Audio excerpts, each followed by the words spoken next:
Welcome to 2025, Happy New Year, and welcome to Newmarket Vox. I'm Mark Knopf-Thomas. Newmarket is New Zealand's retail, fashion, entertainment and business mecca. Newmarket Vox is a monthly podcast where we take a deep dive into the brains of one of our business leaders. Don't forget to follow us on @NewmarketNZ on your favourite social media platform, and stay tuned for later after the interview where I tell you what's happening in Newmarket. I spent an awful lot of time of my youthful years in Newmarket, wandering the streets like many a student does. And we have an ability to create people who have really great creative thinking. So I do believe that New Zealand needs to be able to take that to the world. I've been to Paris Fashion Week and sat in the shows and been in the showrooms. I really wish I could share that with other people.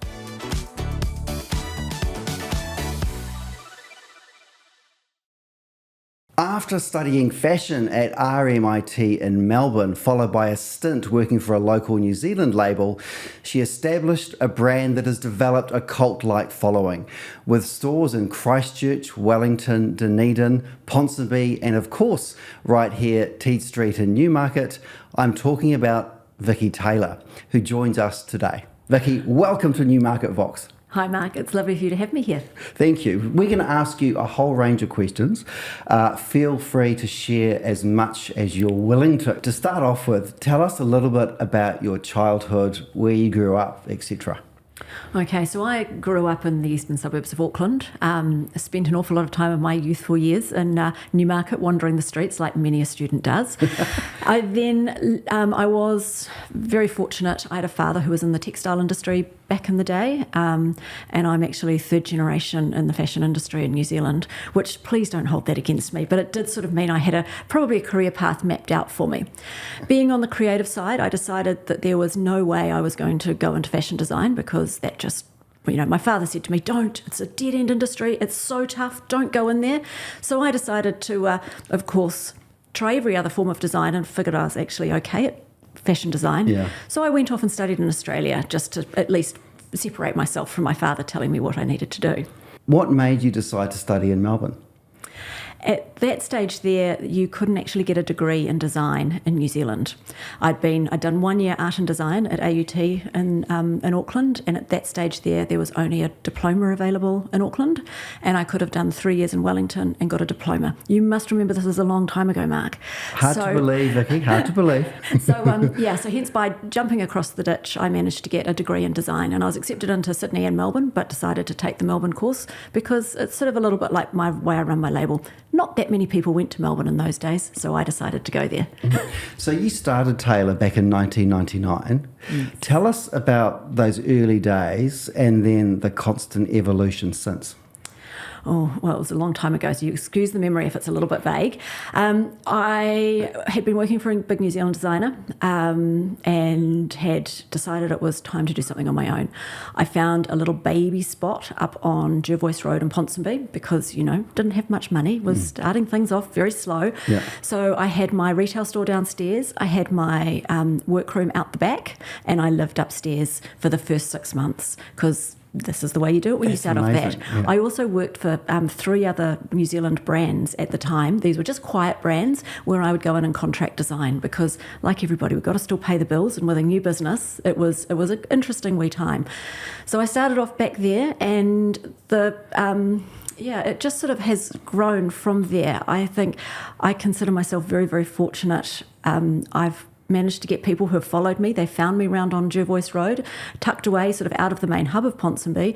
And from there I've sort of gone from 3 employees back there in those days to now having 30 employees and 5 different retail outlets. I've got 2 online channels and I've got 3 brands across those channels. So I've got Taylor, which is obviously the self-named Taylor stores. I have The Shelter, which I set up in 2015, which was put there to try and bring all New Zealand brands together under one roof, but also bring in some of the best of the curated, artistic, international brands, and really just give a whole shopping experience that I'd seen happening in places like Milan with Corso Como and Dover Street Market in London, and I really wanted to bring those back to New Zealand, so I set up my own little version. I remember going to the opening of The Shelter actually in I cannot believe that's 9 years ago. 10 years ago, 10 Mark. years ago. God. 10 years ago. God. And the third one? The third one is Symmetria. So my design again, but basically a brand targeting the Northern Hemisphere that I started in 2018 because I was up there in Paris doing Paris Fashion Week and everybody kept saying to me, "You're a designer, why isn't your brand up here?" So it took a few years and I got some, I suppose got some guts together and gave it a whirl. So that's the third brand. Fantastic. With both you and your husband Mark immersed in the business, what is it like a day in the life in the Taylor Thompson household? Yes, it's. I suppose I've got to sit there and say I'm the creative, so I'm the up and down, and I have an amazing husband, Mark, who is my rock, who keeps me smooth. We have 2 boys at home as well, so I've got basically between probably 26, 27 females at work, and then the 3 boys at home. So I do let them take quite a lot of space at home because I'm definitely outvoted on every turn. It comes to work, it's a different story. But yeah, no, we work side by side, and actually, I mean, somebody said to me the other day, we're probably one of the more well-functioning couples that run a business, but I think it just gives you that ultimate trust in the person you're working with. He runs his areas, which is more the finance, IT, that side, admin, does all the lovely employment jobs, and I do the creative, the marketing, the design, and manufacturing. So we sort of split it that way. The last few years in business has been obviously challenging for almost everybody. How has that been riding the peaks and troughs with Mark? Oh, if you were to say to me, name my worst ever time, it would have to be that shutdown of 2020. I mean, I've had a job since I was 14 years old and I just didn't know what to do without an income coming in. It was, with 30 employees, the most scariest time I've ever had. We've ridden it, I would sit there and say. I think it's taken an awful lot of courage. It's taken a lot of self-analysis, and the 2 of us just working side by side. I mean, sometimes I had to pull him out of the ditch, sometimes he had to pull me out of the ditch because emotionally it was really hard. But in saying that, we've got there, and I think in a sense we managed to get through the GFC back in those days, and now we've come through this one. So the 2 of us are actually really proud we can manage to handle that kind of pressure and still keep our business running at the same time. I think it's such an achievement. With the benefit of hindsight, and some of us have a bit of that after a few years, if you were talking to a young designer who with fresh eyes and lots of ideas and all that positive energy you have when you're starting something fresh, obviously, you've been in business for a while, what advice would you give them, helping them to navigate some of the pitfalls and the potholes along the way? Okay, so I'd be saying straight off, if they were starting their own business right now, be very, very careful. And I don't want to suck any enthusiasm out of them. I would say go and work for somebody, learn the ropes. In this market we're in at the moment, it's still very touch and go. You've got to be really super creative, and the abilities of having a small business is you're quite flexible, and that is a huge benefit being what we've gone through. But yes, I would say to them, this industry has given me some of the best times. It really has, and it's hard work. Like, it's not the glossy outside that you see that we all try and present nicely through magazines and media. It really is hard work. You'll work hard. It is a lifestyle, but it is also some of the best times you can ever have. So I get a sense from you over the years I've got to know you that you do a lot of giving back and a lot of mentoring and helping younger people. Is that something which is important to you? Hugely important to me. It was really hard in my early days to get information, especially correct information. And I have watched over the years, I've been really spoilt because I've bought fabrics out of Italy for 25 years, probably longer because I started before I started my own business. Right. And I've watched those businesses that hand their families down from generation to generation, and they get generational knowledge, which is something that in New Zealand we don't have that much of. And I do believe New Zealand breeds the best designers, be it in fashion, be it right across the board. We're taught to think out of the box. Our markets are small. We have to be able to do something with a point of difference, and we have an ability to create people who have really great creative thinking. So I do believe that New Zealand needs to be able to take that to the world. Changing tack slightly, what do you do to relax, to sort of get out of the business mindset and just to have some downtime? Well, as I said, it's a lifestyle. I don't think I ever do actually turn off, but I mean, I'm a great lover of nature. Yeah. I love nothing more than going to one of our beautiful beaches where I've got the only footprints in the sand. Unfortunately, that also generally hugely inspires me, and I get all these creative thoughts of what could happen. Occupational hazard. And yeah, it is an occupational hazard. But in saying that, that is my downtime. I'm in my happy place when I'm surrounded by beautiful things. I think there's something about this country beaches and being near water, it's very grounding and gets you back to being you very quickly, I think. If you weren't in fashion, and I know that's probably a very hard thing for you to imagine based on your genetic DNA and the pedigree of your family, but if you weren't in fashion, what other industry do you think you might be interested in being in? Ooh, I think it would have to still be in the creative side. It would probably be running through either interior architecture, product design, somewhere down that kind of line. A lot of my design, even today, if it's not inspired by nature, it's generally then inspired by an architectural something I've seen. That world I love it. So that's the other probably creative space where I'd go. I'm very spoilt, Mark. I've managed to build a career doing what I love. And I would say that to any young person starting out today, if you do what you love, it doesn't actually feel like work. Yeah. And I feel really spoilt to be able to say that. That's fantastic. What has been one of your career pinch me moments? It has to be... Can I have two? Yeah, of course you can. Very early on, I think it might have been 2005 or something like that, I was selected to dress the Silver Ferns when they were the world champions off-court uniforms. So not their on-court uniforms, but their off-court uniforms. And they were travelling right across the world, UK, all sorts of places, so I had to give them winter and summer. And we actually did everything made to measure for them because those girls are so uniquely tall and incredible. And I think doing that, and in those days there, the team coach was Reith Aitken. We also did outfits for all of the team, so all of the coaches and all the support staff. That was a pretty amazing feeling to be able to be included in that team. And that effect, from my perspective in those days, was really great. And then after that, it has to be in... probably, between 2020 and 2022. 2022, I saw it in real life, where I saw my brand Symmetria hanging in Selfridges with Comme des Garçons right there beside me, Yoji Yamamoto sharing a rack with me.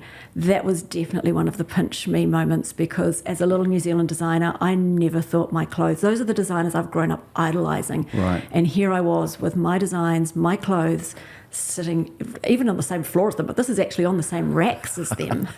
That's fantastic. Yeah, so that was definitely one. And that's also, I mean, if I can do it, so can so many other New Zealanders. And I think it's just, we have a unique way of thinking, and the world actually is starting to appreciate that now. And so I think now is the time for New Zealand designers to stand up and be counted for. You make a really good point that actually it's time for us to remember that, because sometimes we forget it and we get bogged down, and we actually need to remember we've got some really unique points of difference for the world to tap into.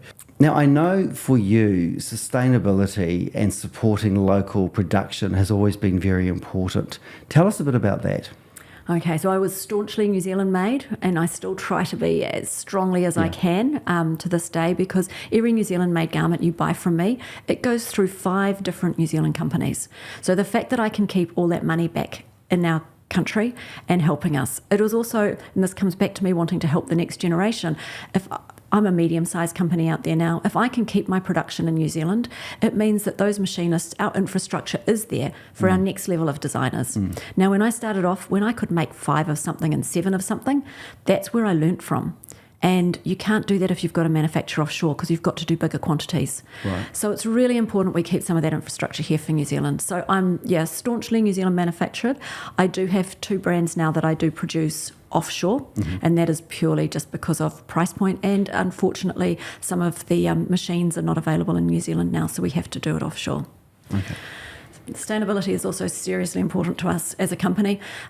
We found it really difficult to figure out a way to measure our carbon emissions. Like, we try our hardest in everything we do. If you do ever get anything from one of our wholesalers, you'll find it comes in a bag that you can put into a thing of warm water, and it all plastic dissolves. We have a completely plastic-free workspace. We try really hard to do this, and I really wanted to find a way of being able to measure my carbon emissions, especially when I was dealing with the international markets. And we found in those days there was something called Toitu, which we had an annual basic, I suppose, fee we paid, and we got a very basic way of doing it, and it was really easy. At the end of each financial year, we entered all of our accounts in, and we got our carbon emissions. And as a New Zealand company, and we were just so low. We were like 87% lower than the average, which was really incredible. Unfortunately, Toitu are no longer doing it, but the government has actually got, under their sustainability, they've got a very similar system now. So people can go and you can enter it and you can find out your carbon emissions. And then when you know what they are, you can try and get them lower every single year. So I think it's a really good incentive for all New Zealand brands, businesses to be able to do that. That's brilliant. In business, looking back over the last 25 years, have you had any regrets? I've actually got to really think about that. I'm sure there probably would be one or two, but like right off the top of my head now, I can't think of anything. I would have to sit there and say, possibly I should have been a bit more confident when I was younger. Right. Yeah. I might have had a bigger business in these days if I had. I was always very cautious. But yeah, I really have to sit there and say, I've had a fantastic run and I'm very spoiled. I have an amazing team who work with me, and going to work every day is a pleasure. So I'm very, very spoiled. You can't argue with that, right? Looking on the balance of things in life and running the operations of Taylor, do you have some bucket list things, business and personal, that you really want to achieve? On the business side, I really want to see our New Zealand designers, more of them in Paris, where I was, showing the ranges during Paris Fashion Week, selling to the world. Is that my personal goal? No. But do I want to help people get there? I'm so passionate about that. Yes, I do. Yeah. So that would probably be one of the things I really want to do. I've been spoiled. I've been to Paris Fashion Week and sat in the shows and been in the showrooms. I really wish I could share that with other people. As far as a personal one, travel. Can I please go and live in Italy or somewhere like that, in a little baby village somewhere? I'm with you. That would be my lifestyle choice. I'll move in with you. Right? You and Mark and me will be sorted. What's your favourite place to be in the world? Oh, it's got to be Italy. Yeah. I've been spoiled. I've bought fabrics there for 25, 26 years. I've got an agent textile agent who's the same age as me.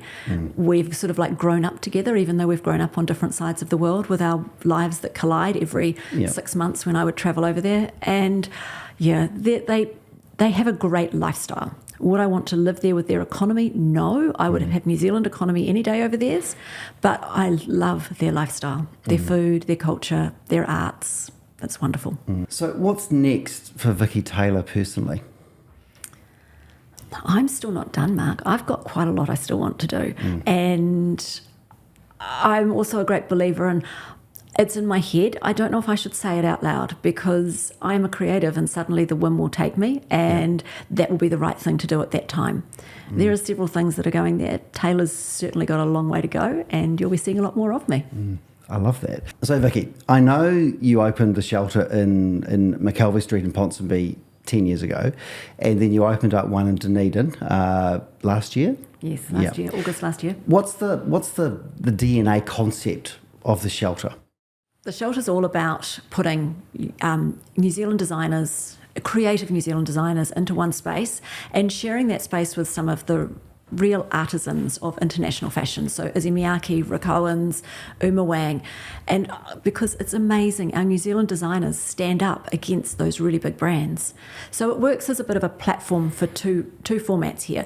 When I first started, quite a few of my people internationally that were following the shelter started approaching some of our New Zealand brands we had there and saying, would you consider selling to me? I've got a store over here. And I think this is sort of where this shelter platform has gone from being much more than just a retail store or a retail experience.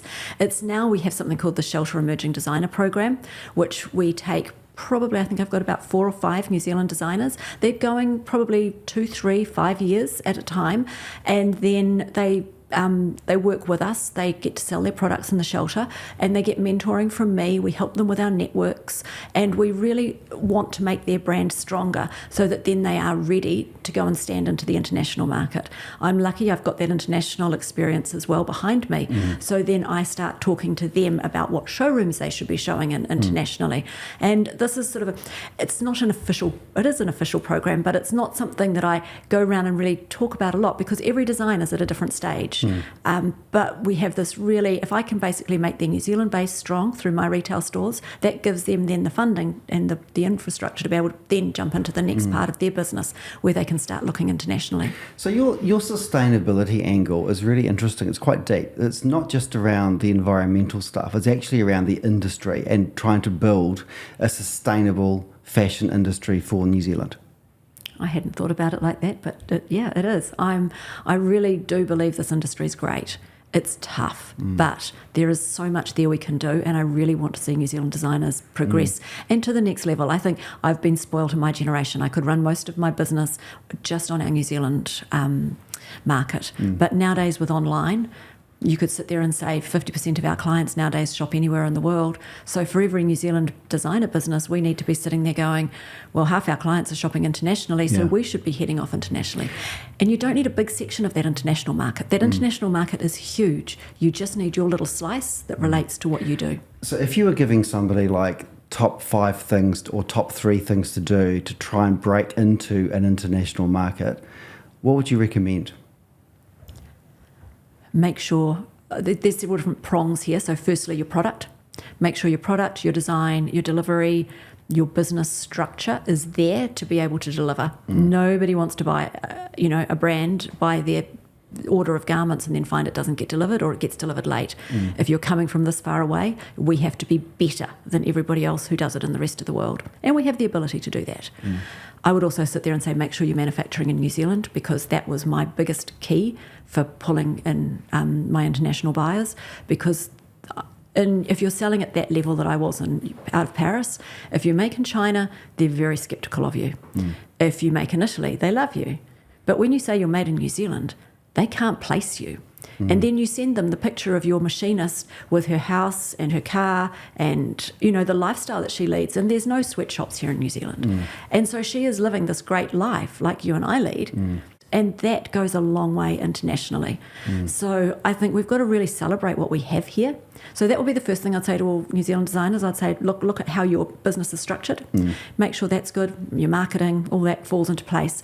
Then also, let's research the international markets. Find brands that you sit alongside. Find retailers that you want to be selling in internationally. Set your goal list. And from there, you can then come and talk to me and I'll help you get into the showrooms that are going to sell it. Now, everybody thinks Paris Fashion Week, they always think, oh my gosh, the amazing catwalks and that's certainly part of Paris Fashion Week. And the parties, I've got to tell you, some of the best in the world. But the business of fashion happens in the showrooms where the buyers come through. It's literally like a big wardrobe or a big retail store where they can touch and see every garment. If the designer is there, they want to talk to you, they want to find your brand philosophy. And coming from New Zealand, we've got such a unique story to be able to tell. It really is good. So that would be my hit list for any young designers setting up. And would you say to aligning ourselves with quality is really part of New Zealand Inc., right? So it's high end, it's quality, it's well manufactured, it's got sustainability around it as well. Yeah? Oh, it certainly does. I mean, the fact that most or every single one of my machinists that work with me in New Zealand start a garment and finish one garment. Does that make sense? There's no piecework. Okay. So they start at with putting the first two pieces together and at the end they're pressing the final garment. That in itself is called couture anywhere else in the world. But here in New Zealand, it's just the way we manufacture our clothes. So, I think that is a really big point that we can have that goes a long way internationally. So obviously, in Newmarket, where we are, we've got a whole stable of fashion designers operating in Newmarket. What do you think needs to happen across the industry to make sure that we are building a sustainable sector of, for production, machinists, designers, creators? What do we need to keep doing to make that happen? I think firstly I'm going to come right back to the fact that it's got to be industry supported, but before that it starts with the design schools and the universities and even the high schools, the students that are out there wanting to go into this. It starts really early on, and also letting them know that it is an amazing career to have. It's going to be tough, it's going to be fun. I don't think most people would probably consider that. And from there it would go on to the fact that in New Zealand we don't have one industry body.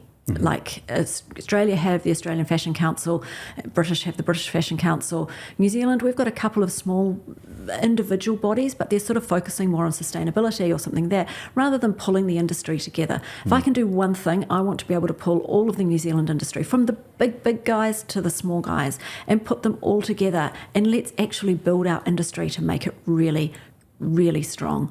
It will come with also our lovely audience and our customers who please come and support those brands that make in New Zealand, because our New Zealand designers and our actual, I say there's a big difference between that. Well, there's designers who manufacture offshore, and there's also designers that manufacture onshore.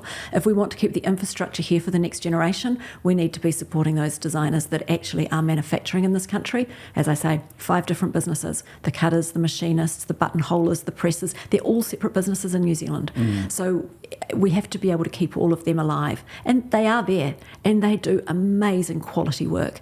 And I've got to say, it's much better today in certain areas. If you can see the talent required to be able to start and finish a garment, no matter what I give them, and I can give them some quite complicated pieces. Yeah, I've seen. It really is a talent. So I've got to sit there and say, today there are not as many machinists, considerably less over my 25 years, but the ones that are there are earning a really good wage because they know now that they can charge what they need because they do such beautiful work. And I think that's something to be really look forward to. New Zealand cannot compete on the cheap market. The volume, yeah. We need to be able to compete on our cleverness of design, our individuality, and the fact that we come from this incredible country at the far end of the world, and nobody really understands us as well as we understand ourselves. Across sectors, whether it's fashion or anything else, that's really New Zealand's point of difference, is really focusing on that quality angle, because we can't compete on volume, we can't compete on low margin, we've got to compete on quality 100%. I still remember years ago, I sat in one of the biggest fabric fairs and I was having my lunch, and I travelled on my own. And so I'm just sitting there eating my lunch, and there was an Italian agent behind me talking to they were trying to negotiate to buy 250,000 metres of fabric. Now, generally speaking, a garment is about 1.5 metres in general. I was absolutely astounded. I was like going, that is so much fabric. I think I could cover the whole of New Zealand.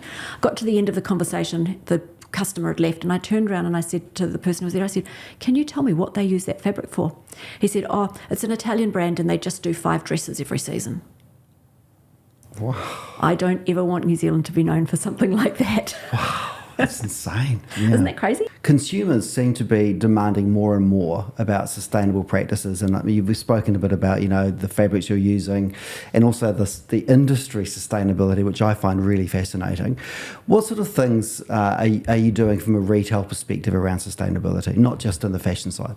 Okay, I think sustainability comes right through your whole business. And I was actually talking to Christchurch University fashion students the other day, and I said, sustainability is now no longer an option. It's just something you do. So it has to come through right through into, in a retail perspective, it's your packaging. How are you wrapping your garments? What are your bags? Don't use those nasty PU coats on things because they're not recyclable. So I think it's really got to come back down to, as a business, we look at every aspect of our business and break it down. Those garments that come in from China are all wrapped individually in plastic bags. Let's make them all, recyclable is one thing. There's a lot of different ways they can break down, but let's use the ones that, does every garment need to come in a separate plastic bag? I would just be asking things like that. I've always been aghast, actually, when you buy a business shirt. Not so much these days, but it used to be loaded with plastic and pins and paper and plastic wrapping, and it was just insane, really insane. Yeah, I think the more we can remove out of this world is going to be a really good thing. I mean, plastic will always be there. It's strong. It'll have a purpose, but I think that we can keep it to a minimum, and I'm sure in years' time there's going to be some incredible developments and what we can use as replacements. Brilliant. So, Vicki, thank you so much for coming in and answering my random questions. And also, I've learnt so much about the business. It's been really fascinating. Thank you so much.